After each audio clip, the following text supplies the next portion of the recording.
What's up, guys? It's Argon657 here. Today, bringing another Pokemon Sun Moon Wi-Fi battle against YouTuber Skyrander. His channel will be in the description below. We're doing an NU battle.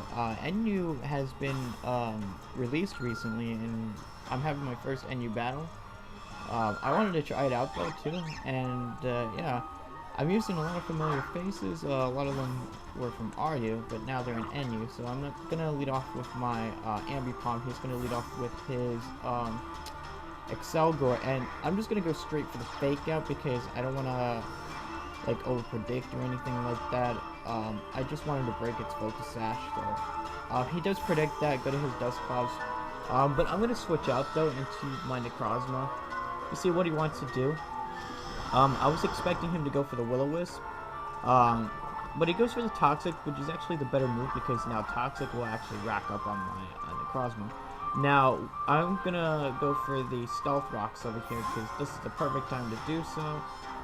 He is gonna get his Drapion. Now, the thing with Drapion is that I have nothing that can really appreciate Toxic Spikes. Yeah, so if he sets up 2 layers of Toxic Spikes, I pretty much lose for sure. But with 1 Toxic Spikes, I still have maybe a chance of winning.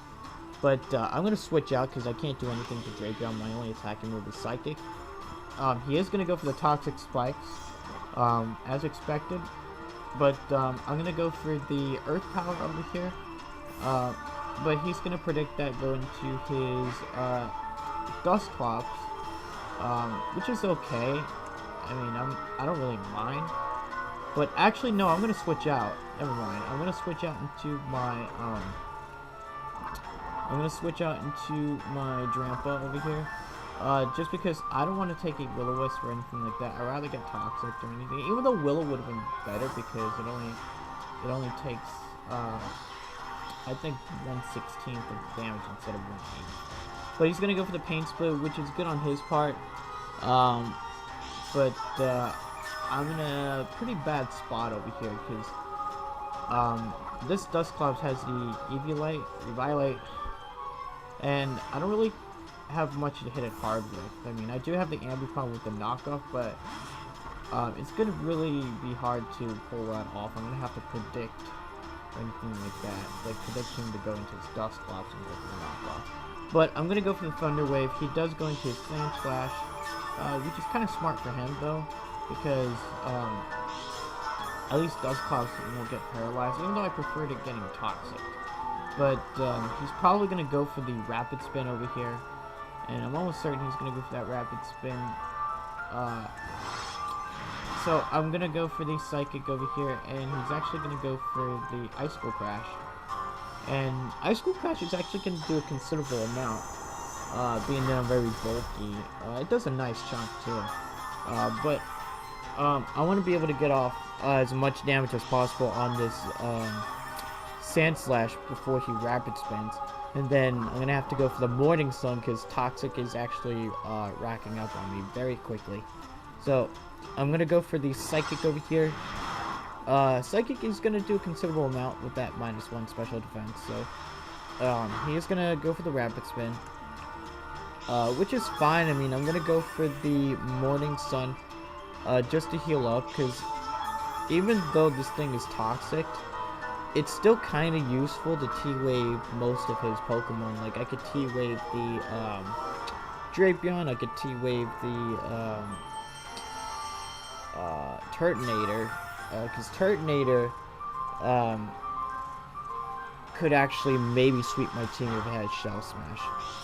So I just want to be able to get as much damage on most of his team as well as slow down as much of his team as possible.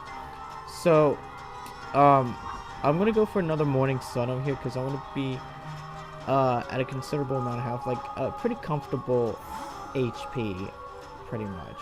But he's going to go to his Excelgor over here, and yeah, I'm going to go for the Morning Sun, expecting that. Now, I'm not sure what he wants to do.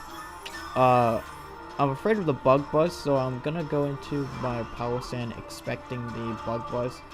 And yeah, the toxic damage is racking up, so I also don't want to stay in on that as well. So I am gonna go to my Palossand expecting the Bug Buzz. But he is gonna go for the spikes. So, yeah, so he is gonna get up a couple layers of spikes over here, as you can tell. Because he's gonna get up a second layer of spikes. And I am gonna go for the Shadow Ball over here, and I do get the special defense drop. Now the thing is, I would have been able to easily take out this Excelgor, but I also thought he wanted to go for a third layer of spikes. So I went for the Shadow Ball. I was actually pretty close to going for the Earth Power, but at the last minute I decided, you know what, I'm gonna go for the safe Shadow Ball. What if he wants to set up a third layer? I just want to take out this Excelgor, but he's gonna predict that and go for the Drapion switch, and I go for the Shadow Ball. And it's going to do absolutely nothing. Now, I am going to go for the Earth Power over here, because I'm pretty sure I could take one knockoff. And I could get off a huge chunk of damage on him with the Earth Power. But he's also going to predict that and go back into his Excelgor. Which is actually pretty bad, because Palossand is my only counter to this Drapion. Well, not the only counter though, but it kind of like hits hard. I can kind of take one knockoff and then go for the Earth Power, and then revenge kill with my Toucannon, which is Choice Scarfed, or with my Ambipom, because I have Fake Out. Well, it actually depends, but he's gonna go for the Giga Drain. Because I'm specially defensive, I'm able to take that. I'm gonna go for the Shadow Ball, and he just barely lives, so unfortunately I am going to lose my Palossand. But I'm gonna go into my Ambipom now, and I am going to go for the Fake Out. He's gonna get some health back, but I'm pretty sure he's gonna predict me to go for the Fake Out, so he's gonna go to his Dusclops. Now, Ambipom gets toxic, then he gets damaged with the Stealth Rocks and the spikes and all that. Actually, no, there's no Stealth Rocks up on the field yet. So he's gonna go to his Dusclops, predicting the Fake Out. And I just wanted to play it safe. I just didn't want to over-predict or anything like that. But now I am gonna go into... I'm gonna go for the knockoff right now, but he's gonna sack off his... Excelgor, and yeah, I think he thought I would double switch. That's why he switched out into Excelgor, but I just decided to stay in and go for the knockoff. So now he's gonna go to his Seismitoad. Now he can set up Stealth Rocks right here. There's no avoiding it. So I'm gonna go into my Necrozma to reset up my rocks, because he's already he already Rapid Spinned them away. So now I just need to get those Stealth Rocks up on the field. So just to get the momentum going on his side as well as him getting momentum on my side. Yeah, so he is going to go into his Dusclops, and I'm gonna go for the Stealth Rocks again. No, I'm gonna go for the Morning Sun. Never mind. Just to get some health back, and I know that I can pretty much take any hit he goes for, and I can also set up the entry hazards again, because I really need those entry hazards, to be honest. I mean, but he does have the Sand Slash in the back that could Rapid Spin them away, so that's another problem. But he's gonna go into his Seismitoad predicting Thunder Wave, but I just decided to go for the Stealth Rocks. So. Which is fine. I mean, I don't really care.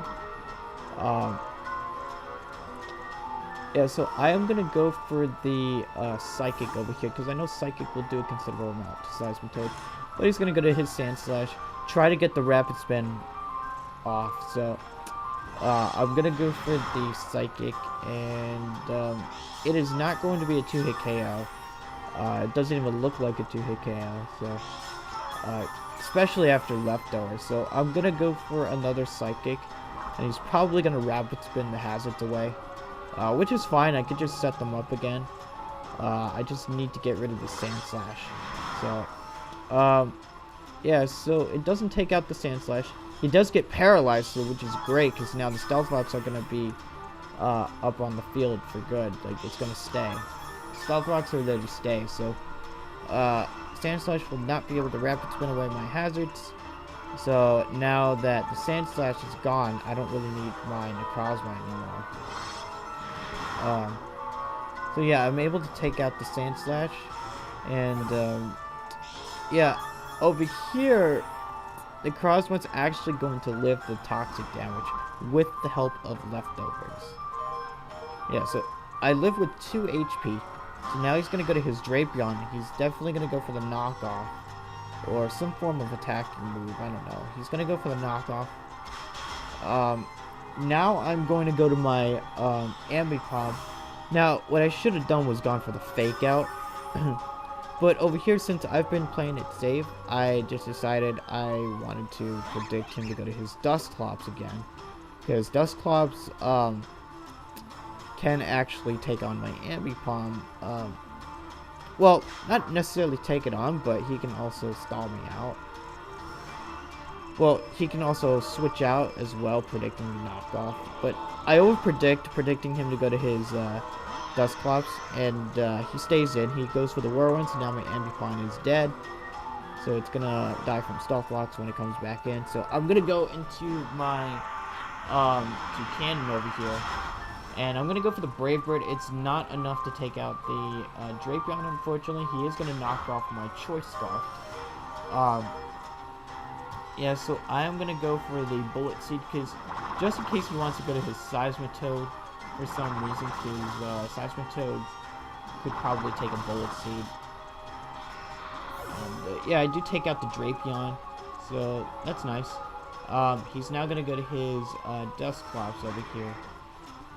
And I'm just going to go for the Brave Bird. I want to see how much Brave Bird will do. So, Brave Bird is probably going to do a decent chunk. It's going to do a decent chunk to the Dusclops. But I think he was going to go for the Will-O-Wisp. I'm not sure why, but there was really no point in going for the attacking move when the recoil is going to take me out. So I'm going to go to my Drampa over here. And I'm going to go for the Roost over here. I was expecting him to go to his Seismitoad, just so I could be ready for that Seismitoad. So, I'm going to go for the Calm Mind over here. Now, he's going to get a lot of health back, because I'm max HP. And I'm also max defense as well. So, I'm going to go for the Calm Mind over here. And, yeah, because he's not going to be able to do too much to my Drampa, because I'm a normal type. And I think his only attacking move is Nightshade, so he's not going to be able to do anything to me. His Dusclops is kind of walled by my Drampa, and my Drampa can actually set up all over him, so, which is nice. But I'm going to go for the Roost over here. And I want to get some health back. And then I'm going to go for the Hyper Voice after I go for the Roost. So, yeah, so I do get some health back. He's probably going to go for, I think, a Scald, or he probably has Earthquake. Or Earth Power, I'm not sure. He probably has Earthquake. But he is going to go for the Earth Power, but because of my +1 special defense, I'm able to take that nicely. It's actually going to do nothing. So, I'm going to go for the Hyper Voice, and it's going to do a huge chunk to the Seismitoad. Now, over here, I make a misplay over here. What I should have done was go for the Roost, and then go for the Hyper Voice. Because you'll see. Yeah, so he's going to go for the Earth Power. It's going to bring me down to where he might be able to take me out with a Dragon Pulse with the, his Turtonator. So I should have went for the Roost. Instead, I take him out with the Hyper Voice. Now, I'm pretty sure I would have been able to live a Dragon Pulse from the Turtonator. And then I would have been able to take him out with the Hyper Voice, because Turtonator doesn't have the best special defense. But its defenses are pretty good. And you'll see why later on. Yeah, so he's gonna go for the Dragon Pulse. I was hoping I could live one with the Calm Mind, but he does take me out. So now I'm just gonna go to my Ambipom just to die from the entry hazard. So, yeah, so Ambipom is gonna get taken out. And then now my last Pokemon is Wishy-Washy. Now, if Waterfall does not kill the Turtonator, then I lose. If it does, then I may have a chance of winning the battle. Yeah, so, this is a choice banded, Wishy-Washy, so he's gonna go for the Dragon Pulse. Dragon Pulse is gonna do nothing, and I'm gonna go for the Waterfall, and this is a choice banded Adamant Max attack. It does not take out the, Turtonator. He survives with, a slither of health. Like, I think it was like, 4 or 6 HP, maybe 5 HP or 6 HP, I'm not sure. But he does survive and does take me out with the Dragon Pulse. So that was a good battle. Hope you guys enjoyed this video. If you guys enjoyed it, don't forget to leave a comment below. Click the like button and subscribe to my channel. And, yeah, I will see you guys later.